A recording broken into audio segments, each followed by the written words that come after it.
قل هو الله أحد الله الصمد لم يلد ولم يولد ولم يكن له كفوا أحد.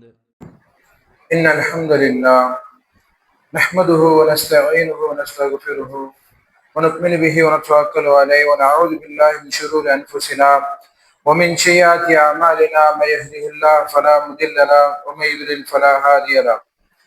وأشهد أن لا إله إلا الله وحده لا شريك له وأشهد أن محمدا عبده ورسوله.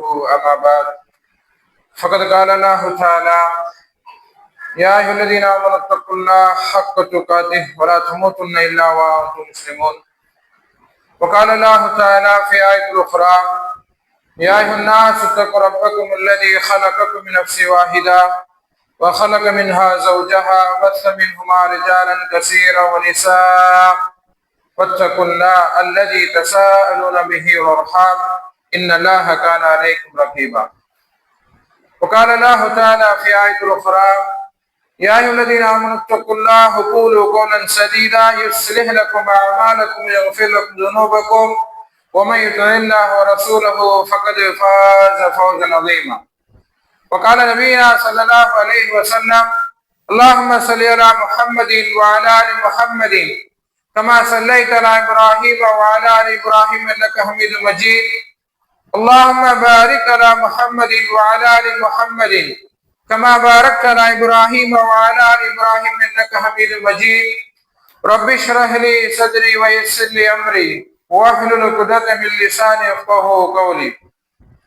புகழும் புகழ்ச்சியும் ஏகனாகி அல்லாஹ் ஒருவனுக்கே உரித்தாக்கி அவனது அன்பும் அருளும் இவ்வுலகிற்கு இறுதியாக அனுப்பப்பட்ட முஹம்மது நபி ஸல்லல்லாஹு அலைஹி வஸல்லம் அவர்களின் மீதும் அன்னாரின் அடிச்சுவட்டை எப்படி பின்பற்றி வாழ்ந்த உத்தம சத்திய சஹாபாக்கள் சஹாபிய பெண்மணிகள் மீதும் தாபியங்கள் மீதும் தபா தாபியங்கள் மீதும் மற்றும் இந்த அவையில் அமர்ந்திருக்கின்ற உங்கள் மீதும் என் மீதும் உங்களுடைய குடும்பத்தார் மீதும் என்னுடைய குடும்பத்தார் மீதும் என்று நிறுத்தமாக இந்த நல்ல நாளில் நம்ம எப்படி ஒன்று கூட்டினானோ அதே போல் நாளை மறுமையில் உயர்ந்த சொர்க்கமான ஜன்னத்துல் ஃபிர்தௌஸ் எனும் சொர்க்கத்தில் உங்களையும் என்னையும் உங்களுடைய குடும்பத்தாரையும் எங்களுடைய குடும்பத்தாரையும் ஒன்று கூட்டனா என்று துவா செய்தவனாக இந்த ஜும்மாவுடைய முதல் உரை ஆரம்பம் செய்கின்றேன்.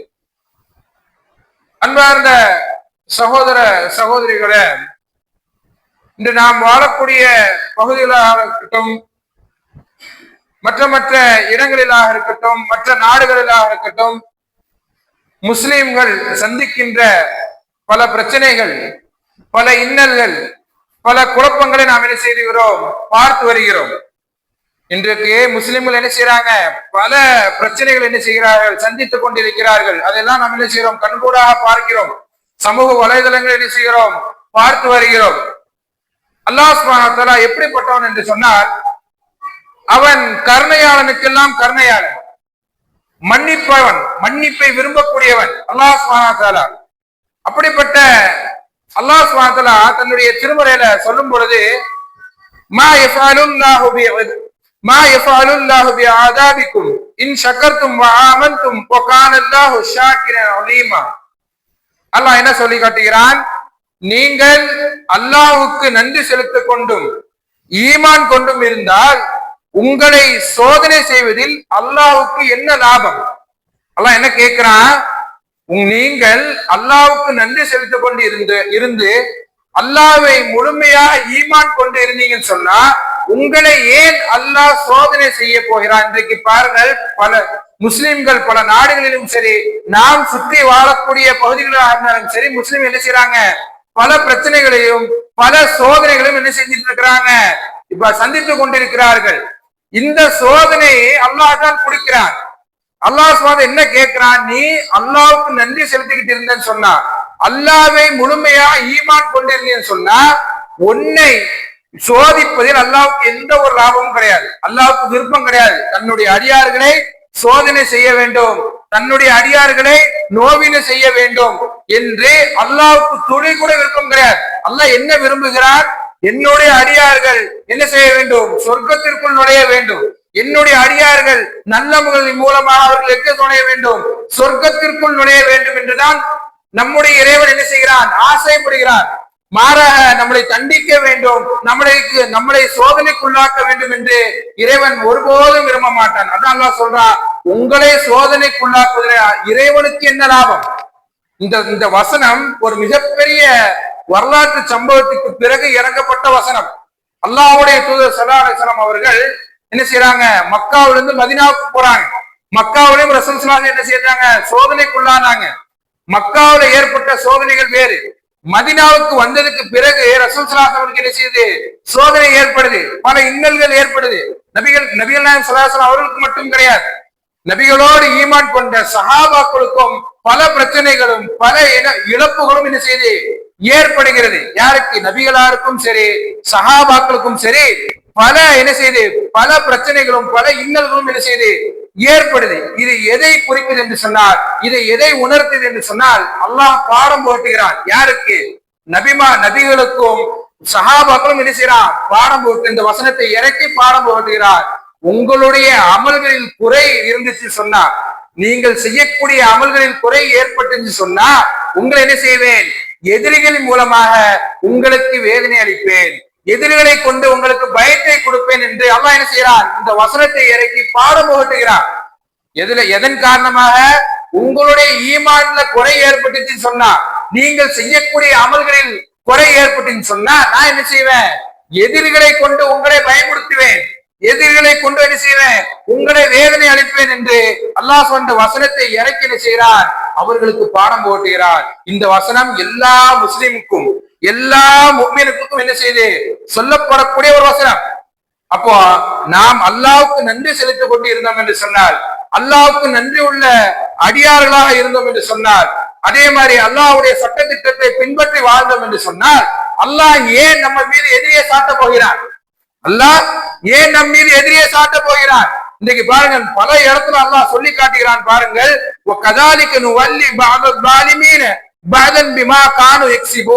அல்லாஹ் என்ன சொல்லி காட்டுகிறான், இவ்வாறே அநியாயக்காரர்களில் சிலரை சிலருடன் என்ன செய்வேன், அவர்களை சேர்த்து கொண்டிருக்கும் பாவச் செயலின் மூலமாக அவர்களை நான் என்ன செய்வேன், நெருக்கி வைப்பேன். அல்லாஹ் என்ன சொல்லி காட்டுகிறான், மக்கள் எப்பொழுது தங்களுக்குள்ள, அதாவது மக்கள் எப்பொழுது தங்களுக்குள் அநியாயக்காரர்களாக மாறிவிடுகிறார்களோ, மக்கள் எப்பொழுது தங்களுக்குள்ள அநியாயக்காரர்களாக மாறிவிடுகிறார்களோ, குடும்பத்துல எப்பொழுது பிரச்சனைகள் ஏற்படுமோ, குடும்பத்துல எப்பொழுது தலைவருடைய பேச்சை மதிக்காமல் இருக்கிறார்களோ, எப்பொழுது கணவனுடைய பேச்சை மனைவி மதிக்காமல் கணவனை திட்டுகிறாளோ, எப்பொழுது பிள்ளைகள் பெற்றோர்களுக்கு எதிரிகளாக மாறிவிடுகிறார்களோ, அப்பொழுது அல்லாஹ் என்ன செய்வான், அநியாயக்கார ஆட்சியாளர்களை அங்க என்ன செய்வான், நியமிப்பான். இன்னைக்கு நாம் என்ன செய்து கொண்டிருக்கிறோம், நல்ல ஆட்சி வேண்டும், நல்ல ஆட்சியாளர்கள் வேண்டும் நினைத்துக் கொண்டிருக்கிறோமே. இன்றைக்கு நம்ம என்ன செய்யறோம், ஓட்டு போட்டு என்ன செய்யறோம், காத்து கொண்டிருக்கிறோம். யார் ஆட்சிக்கு பிடிப்பார், யார் ஆட்சிக்கு வருவார், இவர் ஆட்சிக்கு வந்தா நல்லா இருக்குமே, இவர் ஆட்சிக்கு வந்தா நம்மளுடைய நிலைமை என்ன ஆகுமோ அப்படின்னு சொல்லி இன்றைக்கு என்ன செய்து கொண்டிருக்கிறோம், நினைத்துக் கொண்டிருக்கிறோம். நினைக்கக்கூடிய நாம் எப்படி இருக்க வேண்டும்?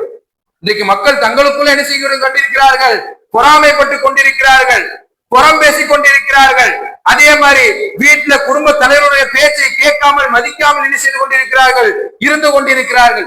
இப்படி இருந்தோம் என்று சொன்னால் அல்லாஹ் என்ன செய்வான், அநியாயக்கார ஆட்சியாளர்களை என்ன செய்வான், கொண்டு வருவான்.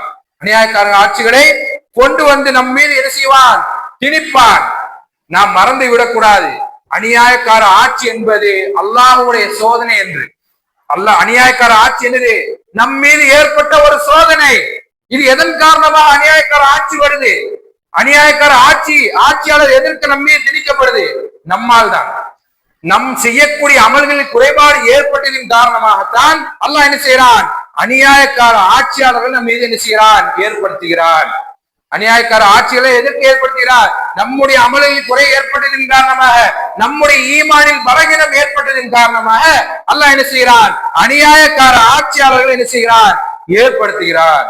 நாமெல்லாம் நினைப்போம், நாம எல்லாம் என்ன செய்வோம், ஒரு கட்டத்துல அநியாயக்கார ஆட்சியாளர் வந்துட்டான்னு சொன்னா நாம் என்ன செய்வோம், பல போராட்டங்களில் ஈடுபடுவோம், பல ஆர்ப்பாட்டங்களில் ஈடுபடுவோம். எதற்காக?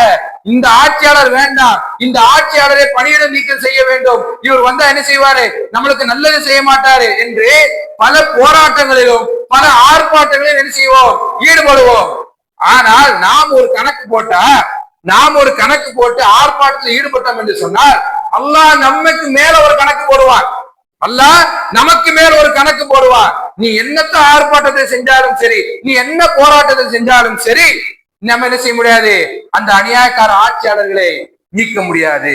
அந்த அநியாயக்கார ஆட்சியாளர்களை என்ன செய்ய முடியாது, பணியிடை நீக்கம் செய்ய முடியாது. ஏன் என்று சொன்னால் இதுதான் அல்லாஹ்வுடைய நீதமாகும். அல்லாஹ்வுடைய நீதமாகும் இது. ஏன் அல்லாஹ் நாம் எப்படி இருக்கிறோமோ, நாம் இந்த உலகத்தில் எப்படி வாழ்கிறோமோ அதற்கு ஏற்பட்டால் நம்முடைய ஆட்சியாளர்கள் அண்ணா என்ன செய்வார், திரிப்பார். தாபீன்ல ஒரு தாபீன் சொல்றாரு, மாலிக் இப்னு தீனார் ரஹ்மத்துல்லாஹ் அவர்கள் சொல்கிறார்கள், பாருங்க, மக்கள் எப்பொழுது முனாஃபிக்காக மாறி விடுகிறார்களோ, மக்கள் எப்பொழுது முனாஃபிக்காக மாறி விடுகிறார்களோ அப்பொழுது முனாஃபிக்கான ஆட்சியாளர்கள் அல்லாஹ் என்ன செய்வான், அந்த இடத்தை கொண்டு வருவான். மக்கள் எப்பொழுது நயவஞ்சகர்களாக மாறிவிடுகிறார்களோ அப்பொழுது மக்களுக்கு நயவஞ்சகர்களுடைய ஆட்சியை கொண்டு வந்து அந்த நயவஞ்சகர்களை கொண்டு என்ன செய்வான், பழி வாங்குவான். யாரை? இந்த நயவஞ்சக மக்களே என்ன செய்வான், அல்லாஹ் பழி வாங்குவான். அப்போ நாம் எப்படி இருக்கிறோமோ, நாம் எப்படி இந்த உலகத்துல வாழ்கிறோமோ அதற்கேற்பதான் இன்னைக்கு என்ன செய்வான், அல்லாஹ் ஆட்சியாளர்களை கொண்டு வருவான். இன்னைக்கு நம்ம நல்ல ஆட்சி வேணும் நினைச்சு கொண்டு இருக்கிறோம். நல்ல ஆட்சி வேணும், நல்ல ஆட்சியாளர் வேணும் நினைச்சுக்கிட்டு இருக்கிறோம். ஆனா நம்முடைய குடும்பத்தில் நம்ம பெரிய பிரச்சனைகள் இருக்குது. நம்முடைய குடும்பத்திலே பல பிரச்சனைகள் இருக்குது. பாருங்க, இன்றைக்கு குடும்பத்தில் புழங்கக்கூடிய பொருளாதாரம், குடும்பத்துல புழங்கக்கூடிய பொருளாதாரம் எப்படிப்பட்ட பொருளாதாரம்? அது ஹலாலில் வந்ததா?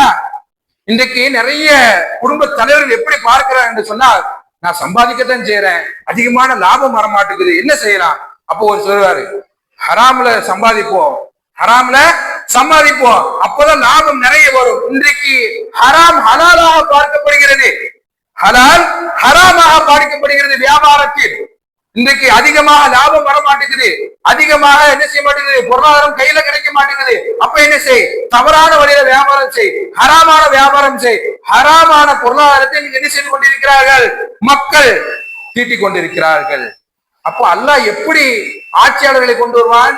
இப்படிப்பட்ட நாம், ஹராம்ல சம்பாதிக்கக்கூடிய நாம் அல்லாஹ்விடத்தில் எப்படி கேட்கிறோம், நல்ல ஆட்சியாளர்கள் வேணும், நல்ல ஆட்சியாளர்கள் வேணும், லஞ்சம் வாங்காத ஆட்சியாளர் வேணும், ஊழல் செய்யாத ஆட்சியாளர் வேணும். எப்படிப்பட்ட நாம்? நாமே ஹராம்ல சம்பாதித்துக் கொண்டிருக்கிறோம், நாமே ஹலால பின்பற்றாமல் இருந்து கொண்டிருக்கிறோம், அல்லாஹ் சொன்ன வழிமுறைகளை பின்பற்றாமல் இருக்கிறோம். அப்ப நமக்கு மட்டும் எப்படியே நல்ல ஆட்சியாளர் வருவான், ஊழல் செய்யாத ஆட்சியாளர் வருவான், லஞ்சம் வாங்காத ஆட்சியாளர் வருவான்? நாம் எப்படி இருக்கிறோமோ, நாம் எப்படி இந்த உலகத்துல வாழ்கிறோமோ அதன் பிரகாரம் தான் ஆட்சியாளர் வருவான். அப்படித்தான் அல்லாஹ்வுடைய நீதி இருக்குது, அப்படித்தான் அல்லாஹ்வுடைய சட்டமும் இருக்குது. நீ எப்படி இருக்கிறோ அப்படித்தான் உனக்கு ஆட்சியாளர் நான் என்ன செய்வேன், தருவேன். அப்ப நாம் எப்படி இருக்க வேண்டும், நாம் எப்படி இருக்க வேண்டும்? நல்ல முறையில நல்ல அமல்களை செஞ்சு நம்முடைய அமல்களை பாதுகாக்கக்கூடிய வகையில் நாம் என்ன செய்ய வேண்டும், இருக்க வேண்டும். ஈமானில் பலகீனம் அடையக்கூடாது. எப்பொழுது ஈமானில் நாம் பலகீனம் அடைகிறோமோ, எப்பொழுது நம்முடைய குடும்பத்தில் பிரச்சனைகள் இருக்கிறதோ, எப்பொழுது பொருளாதாரத்தை தீட்டுவதில் ஹலால் ஹராமை பேணவில்லையோ அப்பொழுது அல்லாஹ் என்ன செய்வான், அநியாயக்கார ஆட்சியாளர்களை நாம் எப்படி இருக்கிறோமோ அதே மாதிரி ஆட்சியாளரை கொண்டு வருவான். நபிகள் நாயகம் ஸல்லல்லாஹு அலைஹி வஸல்லம் சொல்றாங்க, பாருங்கள், மக்கள் தங்களுக்கு மத்தியில நிறுவல் என்ன செய்கிறார்கள், மோசடி செய்கிறார்கள், அளவுல என்ன செய்யறாங்க, மோசடி செய்யறாங்க. அந்த மோசடி அவர்கள் எப்படி மாற்றும் என்று சொன்னால் அவர்களை பஞ்சத்தில் கொண்டு விடும். அந்த மோசடி செஞ்சாங்களே, அளவுல மோசடி செஞ்சாங்களே, அந்த மோசடி என்பது அவர்களை பஞ்சத்தில் கொண்டு போய் விடும். அளவுல மோசடி செஞ்சவங்களுக்கு. அது மட்டுமா, அவர்கள் மீது என்ன செய்வான் அல்லாஹ், அநியாயக்கார ஆட்சியை கொண்டு வந்து அல்லாஹ் அவர்களை சோதிப்பான். யாருக்கு? அளவுல மோசடி செஞ்சவங்களுக்கு, நிறுவையில மோசடி செஞ்சவங்களுக்கு அல்லாஹ் என்ன செய்வான், பஞ்சத்தை கொண்டு வருவான். பஞ்சத்தை கொண்டு வருவது மட்டுமல்லாமல் அல்லாஹ் அவர்களுக்கு அநியாயக்கார ஆட்சியர்களை கொண்டு வந்து அதன் மூலமாக அல்லாஹ் அவர்களை சோதிப்பான் என்று அல்லாஹ்வுடைய தூதர் ஸல்லல்லாஹு அலைஹி வஸல்லம் சொல்லி காட்டுகிறார்கள். அப்ப நம்ம என்ன செய்ய வேண்டும், வந்ததுக்கு பிறகு என்ன செய்யக்கூடாது, புலம்பக்கூடாது. நல்ல ஆட்சியாளர் வந்திருக்க வேண்டுமே, நல்ல ஆட்சி அமைந்திருக்க வேண்டுமே என்று நம்ம என்ன செய்யக்கூடாது, புலம்பக்கூடாது. நல்ல ஆட்சி வேண்டுமா, நாம் எப்படி இருக்க வேண்டும், அல்லாஹ் கொடுத்த, அல்லாஹ் நம்மளுக்கு வகுத்த சட்டத்தின்படி நாம் உலகத்தில் நடக்க வேண்டும். அல்லாஹ் எப்படி வாழ சொன்னானோ அதன் பிரகாரம் இந்த உலகத்துல வாழ வேண்டும். அப்படி வாழ்ந்தா மட்டும்தான் நமக்கு என்ன செய்யப்படும், நல்ல ஆட்சி கிடைக்கும். நல்ல ஆட்சியாளர்கள் நம்மளுக்கு வருவார்கள். நல்ல ஆட்சியாளர் வந்து என்ன செய்வாங்க, நமக்கு நல்ல உதவிகள் பண்ணுவாங்க. எப்போது நாம் மோசடியில இருக்கிறோமோ அப்படி இருந்தோம் என்று சொன்னால் மோசடியான அநியாயக்கார ஆட்சியாளர் தான் என்ன செய்வார்கள், வருவார்கள். ஹசனுல் பஸ்ரி ரஹ்மத்துல்லாஹி அவர்கள் என்ன செய்யறாங்க, அவர்கள் இடத்துல போய் மக்கள்லாம் முறையிடுகிறார்கள். யாரை குறித்து? ஹஜ்ஜாஜ் பின் யூசுப் அவர்களை குறித்து என்ன செய்கிறார்கள், மக்கள் முறையிடுகிறார்கள். என்ன, இவன் அநியாயக்கார ஆட்சியாளனாக இருக்கிறான், கொடுங்கோல் மன்னனாக இருக்கிறான்.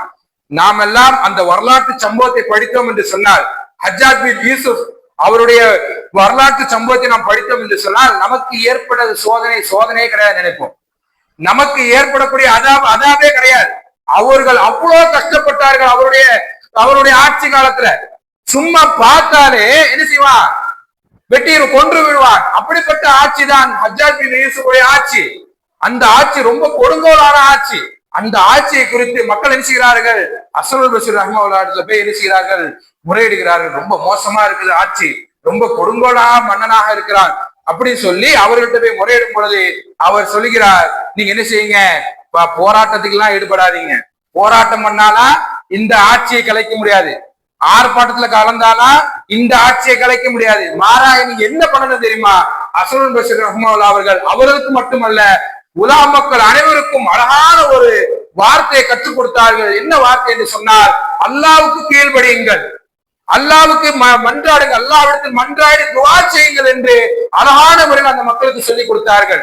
நீங்கள் ஆர்ப்பாட்டம் பண்ணால் உங்களால ஒண்ணும் பண்ண முடியாது, போராட்டத்தில் ஈடுபட்டாலும் உங்களால ஒண்ணும் பண்ண முடியாது. உங்கள்கிட்ட இருக்கக்கூடிய மிகப்பெரிய ஆயுதம் என்ன தெரியுமா, அல்லாஹ்விடத்துல பிரார்த்தனை செய்யுங்கள், அல்லாஹ்விடத்துல மன்றாடுங்கள், சுஜூதுல கடங்கள், அல்லாஹ்விடத்துல கேளுங்கள், யா அல்லாஹ் நல்லாட்சி வேண்டும், நல்ல ஆட்சியாளர் வேண்டும் என்று சொல்லி அல்லாஹ்விடத்துல என்ன செய்யுங்கள், பிரார்த்தனையில் ஈடுபடுங்கள், சுஜூதுல கடந்து மன்றாடுங்கள் என்று ஹசனுல் பஸ்ரி ரஹ்மத்துல்லாஹி அவர்கள் என்ன செய்கிறார்கள், பொது மக்களுக்கு என்ன செய்கிறார்கள், சொல்லிக் கொடுக்கிறார்கள். ஆனால் அந்த மக்கள் செஞ்சார்களா? அந்த மக்கள் செஞ்சார்களா? அல்லாஹ்விடத்தில் பிரார்த்தனை செஞ்சார்களா? அவர்கள் என்ன செய்தார்கள், மக்களுக்கு அல்லாஹ்விடத்தில் பிரார்த்தனை செய்ய மறந்து விட்டார்கள். அல்லாஹ்விடத்தில் பிரார்த்தனைக்கு என்ன செய்யவில்லை, பிரார்த்தனை ஈடுபடவில்லை. அல்லாஹ் சொல்லி காட்டுகிறான், நாம் அவர்களை வேதனை கொண்டு பிடித்தோம், ஆனால் அவர்கள் தங்கள் இறைவனுக்கு பணியவும் இல்லை, தாழ்ந்து பிரார்த்தனையும் செய்யவில்லை என்று அல்லாஹ் சொல்லி காட்டுகிறார். அப்ப நாம் என்ன செய்ய வேண்டும், அல்லாஹ்விடத்தில் மன்றாட வேண்டும். அந்த நேரத்துல அவர்கள் என்ன செஞ்சிருக்கணும், அல்லாஹ்விடத்தில் மன்றாடி கேட்டிருந்தாங்கன்னு சொன்னா நல்ல ஆட்சி அவர்களுக்கு கிடைச்சிருக்கும். நமக்கு ஒரு வாய்ப்பு கிடைச்சிருக்குது, அந்த வாய்ப்பை நாம் என்ன செய்ய வேண்டும், பயன்படுத்த வேண்டும். அல்லாஹ்விடத்தில் மன்றாடுங்கள், அல்லாஹ்விடத்துல கேளுங்கள். ரப்பனா லா துஆஹிதுனா இன் நஸீனா அவ் அஹ்தனா என்று அல்லாஹ்விடத்துல கேளுங்கள். யா அல்லாஹ், நாங்கள் மறந்திருந்தாலோ நாங்கள் தவறு செய்திருந்தாலோ எங்களை என்ன செய்து விடாதே, தண்டித்து விடாதே என்று அல்லாஹ்விடத்துல கேளுங்கள். அல்லாஹ்விடத்துல சுஜூதுல கடந்து என்ன செய்யுங்கள், மன்றாடுங்கள் என்று அல்லாஹ் சொல்லி காட்டுகிறான். அல்லாஹ்விடத்துல கேட்டோம் என்று சொன்னால், அல்லாஹ்விடத்துல சுஜூதுல கடந்து மன்றாடணும் என்று சொன்னால் கண்டிப்பாக நல்ல ஆட்சி நம்மளுக்கு கிடைக்கும். நல்ல ஆட்சியாளர்கள் என்ன செய்வார்கள், நமக்கு வருவார்கள். அப்ப நம்ம என்ன செய்ய வேண்டும், நாம் செய்யக்கூடிய விஷயம் என்ன, அமல்கள் என்ன செய்யக்கூடாது, குறை வந்து விடக்கூடாது, ஈமான்ல பலகீனம் ஏற்பட்டு விடக்கூடாது. அப்படி ஈமான்ல எப்பொழுது பலகீனம் ஏற்படுமோ, எப்பொழுது அமல்கள்ல குறைபாடு ஏற்படுமோ அப்பொழுது அநியாயக்கார ஆட்சி என்ன செய்யும், நம்மளுக்கு என்ன செய்யும், வரும். அப்ப நம்ம என்ன செய்ய வேண்டும், அல்லாஹ்விடத்தில் மன்றாட வேண்டும். அதே மாதிரி அல்லாஹ்விடத்தில் பிரார்த்தனை செய்யுங்கள், அல்லாஹ்விடத்தில் மன்றாடுங்கள். அல்லாஹ்விடத்தில் அழகான ஒரு பிரார்த்தனை உங்களுக்கு கற்றுக் கொடுக்கிறார்கள். என்ன பிரார்த்தனை, யா அல்லாஹ், உனக்கு அஞ்சாத, எங்கள் மீது இரக்கம் காட்டாத எவரையும் எங்கள் மீது அதிகாரம் உள்ளவர்களாக ஆக்கி விடாதே என்று அல்லாஹ்விடத்தில் என்ன செய்யறாங்க, நமக்கு ஒரு துவாவை கற்றுக் கொடுக்கிறார்கள். இந்த துவாவை அதிகமாக கேளுங்கள். நம் மீது அநியாயக்கார ஆட்சியாளர்கள் அமைச்சு விடாதே என்று அல்லாஹ்விடத்தில் மன்றாட வேண்டும். அதுக்கு முன்பாக நாம் கவனிக்க வேண்டியது நம்முடைய அமல்கள், நம்முடைய ஈமான். இதுக்கு முன்பாக இதைத்தான் கவனிக்க வேண்டும். நம்முடைய ஈமான் என்றைக்குமே பலமுள்ள ஈமானாக இருக்க வேண்டும். என்றைக்குமே எதை கண்டுமே நம்முடைய ஈமான் என்ன செய்து விடக்கூடாது, பலகீனம் அடைந்து விடக்கூடாது. என்றைக்குமே நம்முடைய அமல்கள் குறைபாடு உள்ள அமல்களாக என்ன செய்து விடக்கூடாது, மாறிவிடக்கூடாது. எப்பொழுது குறைபாடு உள்ள ஈமானாகவும் குறைபாடு உள்ள அமலாகவும் மாறிவிடுவோம் அப்பொழுது நாம் நினைக்க வேண்டும், நம் மீது அநியாயக்கார ஆட்சியை அல்லாஹ் என்ன செய்வான், நியமிப்பார். நல்ல அமல்களை செய்ய வேண்டும். அல்லாஹ் சொல்றான், உங்கள் என்ன செய்யணும், எவர் ஈமான் கொண்டு நற்செயல் செய்கிறாரோ அல்லாஹ் சொல்லி காட்டுகிறான். என்ன சொல்றான், உங்கள யார் ஈமான் கொண்டு நற்செயல்கள் செய்கிறாரோ அவர்களுக்கு முன்னிருந்தோருக்கு பூமிக்கு ஆட்சியாளர் நியமித்தது போல் அவர்களுக்கு என்ன செய்வேன், ஆட்சியாளரை நியமிப்பேன். எப்படி நம்மளுக்கு முன்னிருந்தவர்களுக்கு எப்படி ஆட்சி அதிகாரத்தை நியமித்தானோ அல்லாஹ், அதே மாதிரி யார் நற்செயல் செய்கிறார்களோ, ஈமான் கொண்டு நற்செயல் செய்கிறார்களோ அவர்களுக்கு நல்ல ஆட்சி அல்லாஹ் செய்வான், நியமிப்பான். அப்ப நாம் என்ன செய்ய வேண்டும், எந்த விஷயத்திலும் சரி, எந்த நேரத்திலும் சரி, மார்க்கத்திலிருந்து தடம் பெறவே கூடாது, மார்க்கத்திலிருந்து பிசலவே கூடாது. எந்த எக்காரணத்தை கொண்டும் மார்க்கத்தில் என்ன செய்ய, அல்லாஹ் இந்த வழியை நம்மளுக்கு நியமிச்சானா அந்த வழியை பின்பற்ற வேண்டும். அல்லாஹ்வும் அல்லாஹ்வுடைய தூதருக்கும் நாம் என்ன செய்ய வேண்டும், கட்டுப்பட்டு இந்த உலகத்தில் வாழ வேண்டும், கட்டுப்பட வேண்டும். அல்லாஹ்வுடைய தூதருக்கு எல்லா விஷயத்திலுமே அல்லாஹ்வுடைய தூதருக்கு கீழ்ப்படிந்து நடக்க வேண்டும். அல்லாஹ்வுடைய தூதர் நம்மளை எப்படி இந்த உலகத்துல வாழ சொன்னார்களோ, ஹலால் ஹராமை பேணி வாழ சொல்லியிருக்காங்க, அதன் பிரகாரம் இந்த உலகத்துல வாழ வேண்டும். அதே மாதிரி அல்லாஹ் சுப்ஹானஹு வ தஆலா நம்மளுக்கு பல சட்டத்திட்டங்களை சொல்லிக் கொடுத்திருக்கின்றார். அந்த சட்டத்திட்டங்களுக்கு ஏற்ப இந்த உலகத்துல வாழ வேண்டும். அப்படி வாழ்ந்தா மட்டும்தான் நமக்கு நல்ல ஆட்சி கிடைக்கும், நல்ல ஆட்சியாளர்கள் நம்ம மீது என்ன செய்வார்கள், வருவார்கள். ஆகவே அன்பார்ந்தவர்களே, நாம் என்ன செய்ய வேண்டும், அதிகமாக நல்ல ஆட்சி வேண்டும் என்று சொன்னால் அல்லாஹ்விடத்தில் அதிகமாக மன்றாட வேண்டும், அல்லாஹ்விடத்தில் சுஜூதுல கடந்து கேட்க வேண்டும். நம்முடைய அமல்கள் எந்த ஒரு குறையும் ஏற்படாமல் நம்முடைய நல்ல அமல்களை செய்து கொண்டே இருக்க வேண்டும். அதே மாதிரி நம்முடைய ஈமானை என்றைக்குமே சரி குறைபாடு உள்ள ஈமானாக மாற்றி விடவே கூடாது. என்றைக்குமே நம்முடைய ஈமான் எப்படி இருக்க வேண்டும், பலம் உள்ளதாக. நம்மளுக்கு எதிரிகள் நம் மீது சாட்டப்பட்டாலும் நாம் எப்படி இருக்க வேண்டும், ஈமான்ல பலம் உள்ளவர்களாக இருக்க வேண்டும். சஹாபாக்கள் எடுத்துக்கொள்ளுங்கள், சஹாபாக்கள் ஈமான்ல பலம் உள்ளவர்களாக இருந்ததின் காரணமாகத்தான் இந்த இஸ்லாம் நமக்கு கிடைச்சிருக்குது. அப்படித்தானே? சஹாபாக்கள் ஈமான்ல பலம் உள்ளவர்களாக இருந்ததின் காரணமாகத்தான் இந்த இஸ்லாம் நம்மளுடைய கையில கிடைச்சிருக்குது. சஹாபாக்கள் மட்டும் ஈமான்ல குறைவுள்ளவர்களாக இருந்து சொன்னா இந்த இஸ்லாம் நம்மளுடைய கையில கிடைச்சிருக்குமா? கிடைச்சிருக்காது. அப்ப சஹாபாக்கள் எப்படி இருந்தார்களோ, எந்த கஷ்டம் ஏற்பட்டாலும் எவ்வளவு இழப்புகள் ஏற்பட்டாலும் அவர்கள் எப்படி இருந்தார்கள், அவர்கள் செய்யக்கூடிய அமல்கள் எந்த குறைபாடும் இல்லை. அவர்களுடைய ஈமான் இன்றைக்குமே சரி பலமுள்ள ஈமானாக இருந்துச்சு. அப்ப நம்மளும் என்ன செய்ய வேண்டும், நம்முடைய அமல்கள் எந்த குறையும் ஏற்படாமல், நம்முடைய ஈமான்ல எந்த ஒரு பலகீனம் ஏற்படாமல் இருந்தோம் என்று சொன்னால் கண்டிப்பாக அல்லாஹ் நம்மளை செய்வார், நல்ல ஆட்சியை கொண்டு வருவான். அப்படிப்பட்ட பாக்கியத்தை அல்லாஹ் சொன்ன மனிதர்கள் தந்து வருவானாக.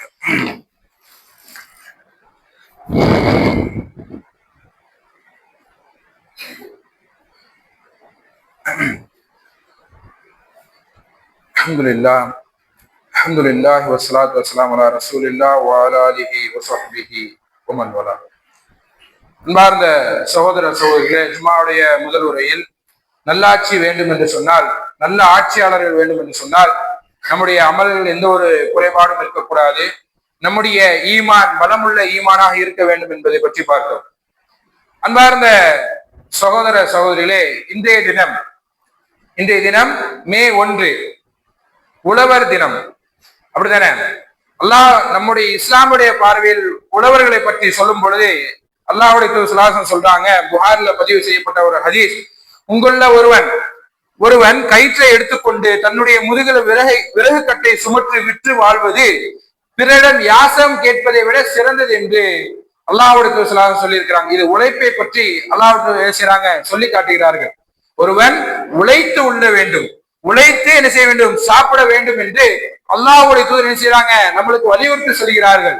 யாரிடம் என்ன செய்யாதீங்க, யாசகம் கேட்காதீங்க.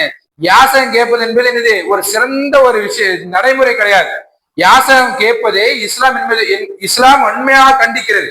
யாசகம் கேட்பது தனக்கு தேவைக்கு அதிகமாக யார் பிறரிடம் யாசகம் கேட்கிறார்களோ அவர்களை இஸ்லாம் உண்மையாக கண்டிக்கிறது. அப்ப எப்படித்தான் இருக்க வேண்டும், இஸ்லாமிய மார்க்கம் என்ன சொல்கிறது, உழைத்து உண்ணு, உழைத்து வாழு. அப்படி நபி ஸல்லல்லாஹு அலைஹி வஸல்லம் இன்னொரு ஹதீஸ் சொல்லும் பொழுது, யார் தன்னுடைய கையால் உழைத்து உண்கிறார்களோ அதை விட சிறந்த உணவு கிடையாது என்று நபிகள் நாயகம் ஸல்லல்லாஹு அலைஹி வஸல்லம் சொல்லி இருக்கிறார்கள். யார் தன்னுடைய கையால உழைத்து உண்கிறார்களோ அதை விட சிறந்த உணவை அவர் என்ன செய்ய முடியாது, சாப்பிட முடியாது. அப்படி என்று சொல்லிட்டு அடுத்து சொல்றாங்க, நபி தாவூத் அலைஹிஸ்ஸலாம் அவர்களும் என்ன செஞ்சிருக்கிறாங்க, உழைத்துதான் என்ன செஞ்சிருக்கிறார்கள், சாப்பிட்டு இருக்கிறார்கள் என்று நபிகள் நாயகம் ஸல்லல்லாஹு அலைஹி வஸல்லம் சொல்லி இருக்கிறார்கள். நபி தாவூத் அலைஹிஸ்ஸலாம் அவர்கள் என்ன செஞ்சிருக்கிறாங்க, உழைத்துதான் என்ன செஞ்சிருக்கிறார்கள், தன்னுடைய கையால உழைத்துதான் என்ன செஞ்சிருக்கிறாங்க, சாப்பிட்டு இருக்கிறாங்க. அவர்கள் மட்டுமல்ல, நமக்கு அனுப்பப்பட்ட நபிமார்கள் எல்லாருமே அவர்களா உழைத்துதான் என்ன செஞ்சிருக்கிறாங்க, சாப்பிட்டு இருக்கிறாங்க. ஏன், நம்முடைய நபியும் ஆடு மேய்த்துதான் என்ன செஞ்சிருக்கிறாங்க, சாப்பிட்டு இருக்கிறாங்க. ஆடு மேய்த்திருக்கிறாங்க நம்முடைய நபி.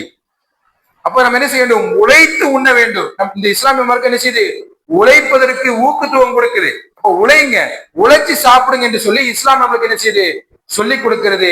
உழைத்து உண்ணால்தான் என்னது சிறந்த உணவு என்று சொல்லி இஸ்லாம் என்ன செய்து சொல்லி காட்டுகிறது. அப்ப நம்ம என்ன செய்ய வேண்டும், உழைக்க வேண்டும், உழைத்து உண்ண வேண்டும். அதுக்கு பிறகு முதலாளியுடைய வேலை என்ன சொன்னார், முதலாளியுடைய வேலை என்ன சொன்னால் அவர்கள் என்ன தவறு செஞ்சாலும் அது அழகான முறையில கடந்து செல்ல வேண்டும். இன்றைக்கு உள்ள வேலையாட்கள் என்ன செய்கிறார்கள், வேலையாட்கள் என்ன சொல்கிறார்கள், இவர் என்ன செஞ்சாலும் என்னை திட்டுறாரு, நான் என்ன செஞ்சாலும் குறை சொல்றாரு அப்படின்னு இன்றைக்கு வேலையாளர்கள் என்ன செய்கிறார்கள், முதலாளி மேல குறை சொல்கிறார்கள். அனஸ் ரலியல்லாஹு அவர்கள் நபிகள் நாயகம் ஸல்லல்லாஹு அலைஹி வஸல்லம் இடத்துல 10 ஆண்டுகள் என்ன செஞ்சிருக்காங்க, வேலை செஞ்சிருக்காங்க. எத்தனை ஆண்டு? 10 ஆண்டுகள். 10 ஆண்டுகள் வேலை செஞ்சிருக்காங்க. அனஸ் சொல்றாங்க, ஒரு தடவை கூட சி இதை ஏன் இப்படி செஞ்ச, இப்படி செஞ்சிருக்கலாமே என்று ஒரு நாள் கூட ரசூல் ஸல்லல்லாஹு அலைஹி சொன்னது கிடையாது. அனஸ் சொல்றாங்க, நான் ரசூலுல்லாஹ் இடத்துல 10 ஆண்டுகள் வேலை செஞ்சிருக்கிறேன், ஒரு நாள் கூட இதை இப்படி செஞ்சிருக்கலாமே, இப்படி செஞ்சிருக்க கூடாது என்று ஒரு நாள் கூட என்ன செய்யாது, திட்டினது கிடையாது என்று நபிகள் நாயகம் ஸல்லல்லாஹு அலைஹி வஸல்லம் என்ன செய்றாங்க சொல்லி இருக்கிறாங்க. அப்ப நம்மள்ட்ட வேலை பார்க்கக்கூடிய வேலையாட்களை எப்படி நடந்து கொள்ள வேண்டும் என்று இந்த சம்பவம் உணர்த்துகிறது. நம்மள்ட்ட வேலை பார்க்கக்கூடிய வேலையாட்கள் இடத்துல எப்படி நடந்து கொள்ள வேண்டும் என்று இந்த ஹதீஸ் நம்மளுக்கு என்ன செய்து உணர்த்துகிறது. அது மட்டுமல்லாமல் வேலையாட்களுடைய கூலியை என்ன செய்ய வேண்டும், சரியான நேரத்தில் என்ன செய்ய வேண்டும், வேலையாட்களுடைய கூலியை கொடுக்க வேண்டும் என்று நபிகள் நாயகம் ஸல்லல்லாஹு அலைஹி சொல்லி இருக்கிறார்கள். அது மட்டுமா, நாளைக்கு மறுமை நாள்ல கியாமத் நாள்ல மூன்று பேர் இடத்துல என்ன செய்வேன், வழக்கறிஞர் செய்வேன் என்று சொல்லி இருக்கிறார்கள், வாதாடுவேன் என்று சொல்லி இருக்கிறார்கள். அதுல ஒரு நபர் யார் என்று சொன்னால், ஒரு ஆள் வேலை பார்க்கிறார், அந்த வேலைக்குண்டான கூலியை யார் கொடுக்கலையோ அவரிடத்துல என்ன செய்வேன், வழக்கறிஞர் செய்வேன், வாதாடுவேன் என்று நபிகள் நாயகம் ஸல்லல்லாஹு அலைஹி வஸல்லம் சொல்லி இருக்கிறாங்க. அப்போ உழைப்புக்குண்டான கூலியை அந்த உழைக்கின்ற அந்த மனிதருக்கு என்ன செய்ய வேண்டும், சரியான நேரத்தில் என்ன செய்ய வேண்டும், கொடுக்க வேண்டும் என்று இந்த ஹதீஸ் நம்மளுக்கு உணர்த்துகிறது. நம்மள்ட்ட உழைக்கிறாரு, இரவும் பகலும் பார்க்காம நம்மள்ட்ட வேலையை பார்க்கிறாரு, அந்த வேலையை பார்க்கக்கூடிய அந்த வேலையாட்கள் என்ன செய்ய வேண்டும், சரியான நேரம் வந்துச்சா, டேட் வந்துருச்சா, அந்த டேட்ல அவருக்கு என்ன செய்யணும், கொடுக்கக்கூடிய சம்பளத்தை என்ன செய்ய வேண்டும், கொடுத்தாக வேண்டும். அப்படி யார் கொடுக்கலையோ அவர்களிடத்துல நாளைக்கு மறுமையினால யார் வாதாடுவா, யார் வாதாடுவா, நம்முடைய தூதர் அவரிடத்துல என்ன செய்வார், வாதாடுவார். நீ இவருக்கு கூலி கொடுக்கலையே என்று சொல்லி அந்த இடத்துல என்ன செய்வார், நபிகள் நாயகம் ஸல்லல்லாஹு அலைஹி வஸல்லம் அவர்கள் வாதாடுவார்கள். இது என்ன செய்ய வேண்டும், மனதில் வைத்துக் கொள்ள வேண்டும். அப்ப நம்ம என்ன செய்ய வேண்டும், உழைத்து உண்ண வேண்டும். அதே மாதிரி முதலாளியுடைய வேலை என்று சொன்னால் அவர்கள் செய்கின்ற வேலையில் எதுவும் குறை இருந்தாலும் அது அழகான முறையில் அவர்களுக்கு எடுத்து சொல்ல வேண்டும். இல்லை என்று சொன்னால் அழகான முறையில் அதை கடந்து செல்ல வேண்டும்.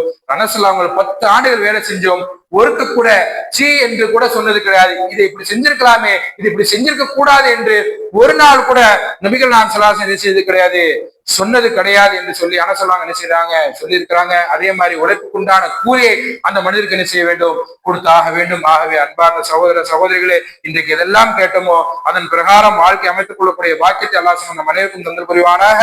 யா அய்யுஹல்லதீன ஆமனு தக்குல்லாஹ் வகூலு கௌலன் சதீதா யுஸ்லிஹ் லக்கும் அமாலக்கும் வயக்ஃபிர் லக்கும் துனூபக்கும் வ மை யுத்திஇல்லாஹ வ ரசூலஹு ஃபக்கத் ஃபாஸ ஃபௌஸன் அதீமா.